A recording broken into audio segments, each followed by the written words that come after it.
Bab 5. Menyusul ayah.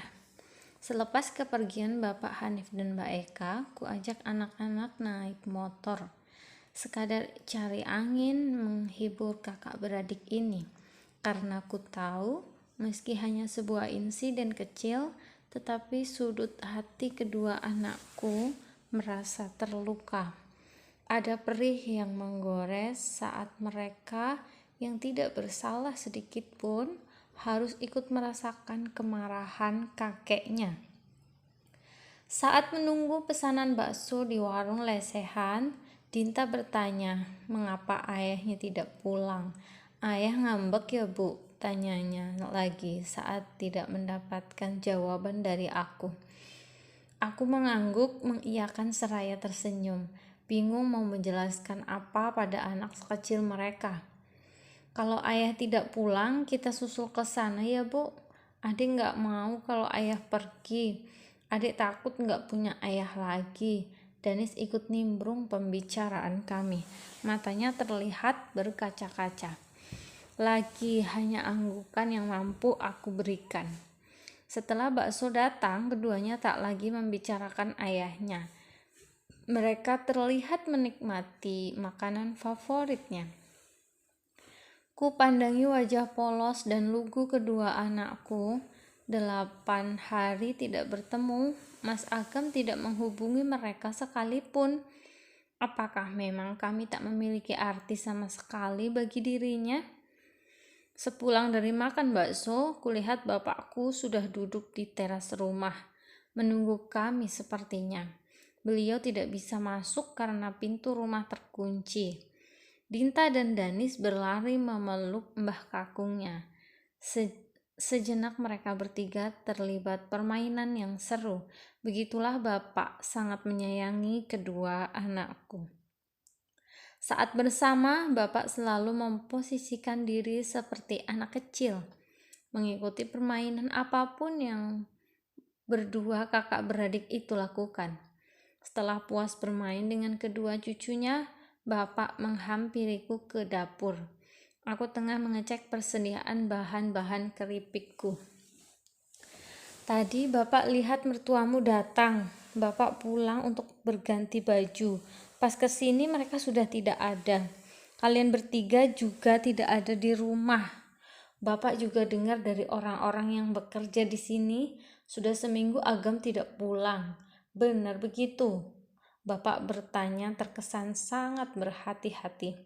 Iya pak, mereka datang cuma sebentar. Setelah bapak dan Mbak Eka pergi, aku mengajak Dinta dan Danis makan bakso. Setelah itu mengalir ceritaku perihal buku rekening yang kutemukan.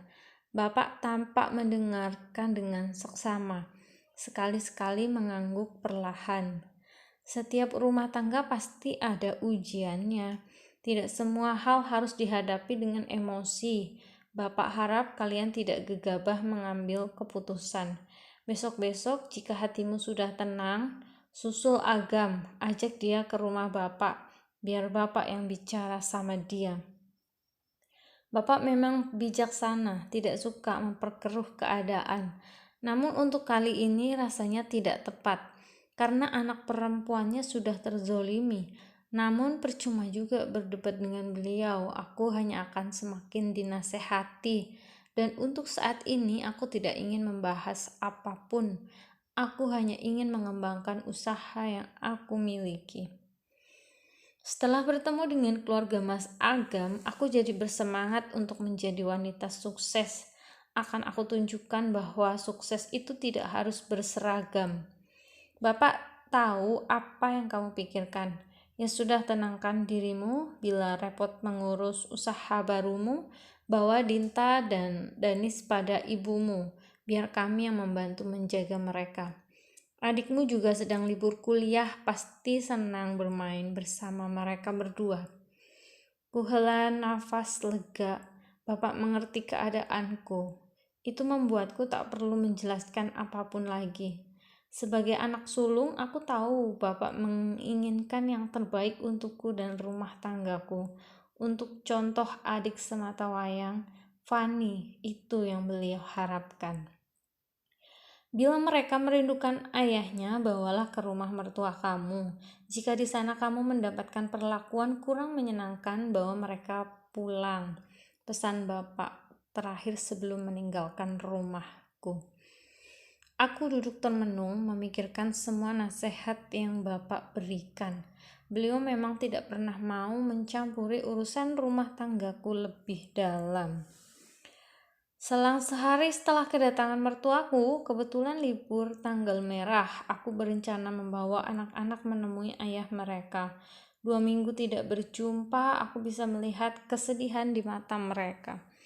Perilaku kedua kakak beradik itu pun terlihat lebih murung. Aku benar-benar tidak habis pikir dengan Mas Agam. Sekian lama tidak berjumpa dengan anak, sama sekali tidak pernah ada keinginan untuk menghubungi, sekadar mencari kabar atau minta berbicara dengan anak-anaknya. Dengan kendaraan roda 2 kami bertiga berangkat. Dibutuhkan waktu 90 menit untuk sampai rumah mertuaku. Aku mengendarai dengan santai supaya selamat sampai tujuan. Fanny kebetulan tidak kuliah, sudah ku minta mengurus pesanan keripik. Ada debar yang membuncah di hati ini manakala rumah mertua sudah kelihatan.